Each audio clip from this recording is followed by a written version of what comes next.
Շնորհակալություն, մեծարգո նախագահ, հարգելի գործընկերներ, նախ մինչև նախագծին անդրադառնալը կուզենամ առիթը օգտագործել եւ լավ լուր հայտնել, կիսամյակի արդյունքները ամփոփել ենք հարկային եկամուտների եւ ունենք 14.2% աճ, 168 միլիարդ դրամ ավելացում եւ կիսամյակի ծրագրի համեմատ 6.2 միլիարդ դրամով ավել հավաքագրում եւ առիթն օգտագործելով ուզում եմ բոլոր հարկ վճարողներին շնորհակալություն հայտնել։ Նախագծի մասով նշեմ, որ խոսքը վերաբերվում է հսկիչ նշաններով դրոշմավորման կամ QR կոդերով դրոշմավորման համակարգի զարգացմանը, որտեղ առաջարկում ենք մի շարք կարևոր փոփոխություններ։ Առաջինը նախ տեղեկատվության փոխանցման ուղղությամբ փոփոխություն նոր դրույթների սահմանումն է։ Նշեմ, որ ներկայումս դրոշմավորման հետագծելիությունը ապահովում է միայն շղթայի սկզբում, այսինքն ներմուծողի եւ արտադրողի մոտ, ինչպես նաև վաճառքի դեպքում շղթայի վերջում ՀԴՄ-ով վաճառք իրականացնելիս, երբ որ սկանավորման միջոցով այդ տվյալները փոխանցվում են պետական եկամուտների կոմիտե եւ ներկայումս կան բազմաթիվ դեպքեր, որտեղ բաց է մնում վաճառքի արձանագրելու փաստը, օրինակ ռեստորաններում, երբ որ օրինակ մաս-մաս է վաճառվում կամ նույնիսկ ամբողջական է վաճառվում, պետական մարմիններում, օրինակ ազգային ժողովում մասամբ է, ոչ թե մասամբ է, այլ ընդհանրապես տեղեկատվություն չունենք, որ օրինակ այստեղ է սպառվում այդ ապրանքը եւ նմանատիպ իրավիճակներում խնդիր կա, որպեսզի պետական եկամուտների կոմիտեն տեղեկատվություն ստանա եւ այստեղ լիազորող նորմ ենք առաջարկում սահմանել, որտեղ կառավարությունը կսահմանի այն դեպքերը եւ կարգը, երբ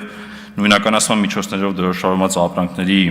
նույնականացման միջոցների վերաբերյալ տեղեկատվության փոխանցումը կիրականացվի էլեկտրոնային եղանակով,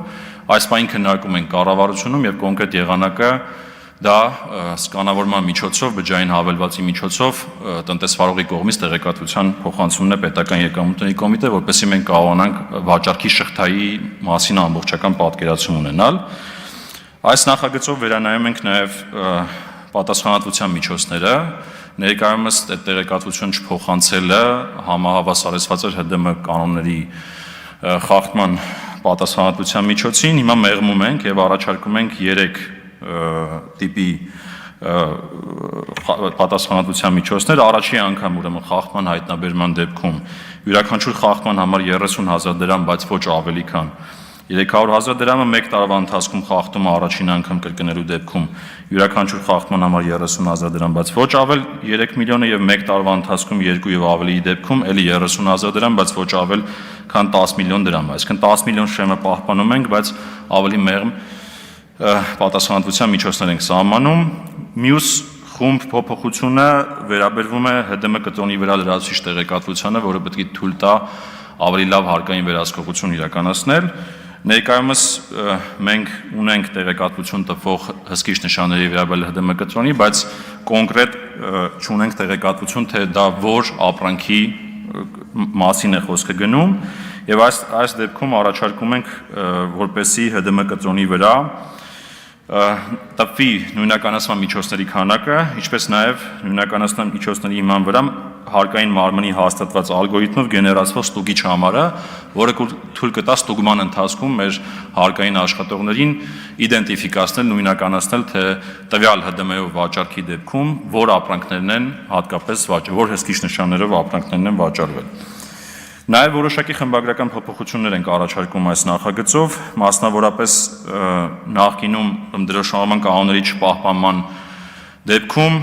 հստակեցնում ենք, որ նույնականացման միջոցներին էլ է սա վերաբերվում, այսինքն մարդիկ, երբ որ տնտեսվարողները դրոշմավորում են իրականացնում, այդ դրոշմավորման ընթացքում քայլերը խախտելու դեպքում պատասխանատվության են ենթարկվում նաև եւ նույնականացման միջոցների եւ գործող դրոշմապիտակների համար, այստեղ ուղղակի հստակեցնում ենք,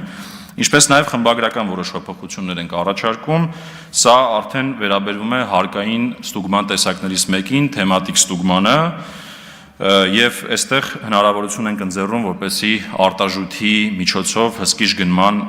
ստուգում տեղի ունենա հարկ վճարողների մոտ եւ իհարկե որոշ դրան համաունչ խմբագրական փոփոխություններ համապատասխան հոդվածներում թեմատիկ հարկային ստուգման վերաբերյալ։ Թերևս այսքանը, շնորհակալություն